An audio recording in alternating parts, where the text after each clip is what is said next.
A coworker spammed us recently with this really funny line from Rob Mitchell in Computer World. Bring your own device is so 2012. The next big push in the consumerization of IT is bring your own cloud. Ha ha. Oh wait, what? I just read this headline from IDG's Site World. Quote, workers use 10 times more cloud apps than IT thinks. So maybe they're not bringing their own cloud, but they're certainly buying their own cloud.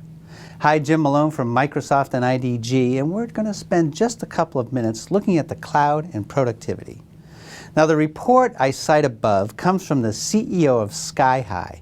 It's a startup that promises to find at least 30 stealth cloud apps unknown to IT in your company in 30 minutes, or they'll pay for 30 months of Netflix.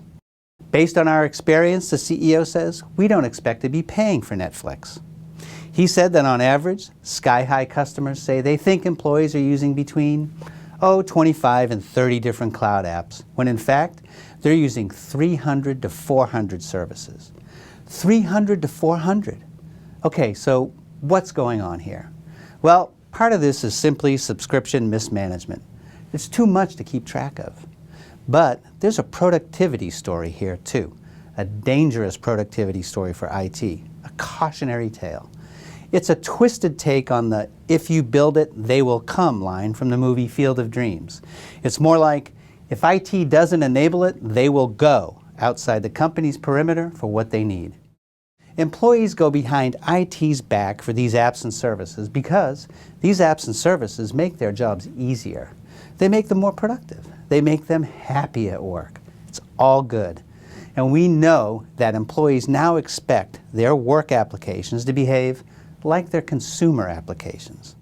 The thing is, IT should be the custodian of that. Now there's a happy medium to be had here, somewhere between 400 stealth apps and old school ERP. The good news is that in our study called Productivity in the Cloud, 57% of you said cloud productivity ideas start with IT. The bad news is that in another study, you said you were burdened with too many manual tasks. You lacked the right skill sets and human capital, and were too overworked to do a good job here.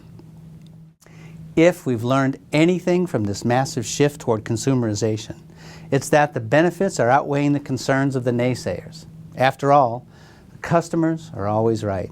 IT knows this, and forward-looking leaders are making strides here to get their arms around this proliferation of both devices and cloud services.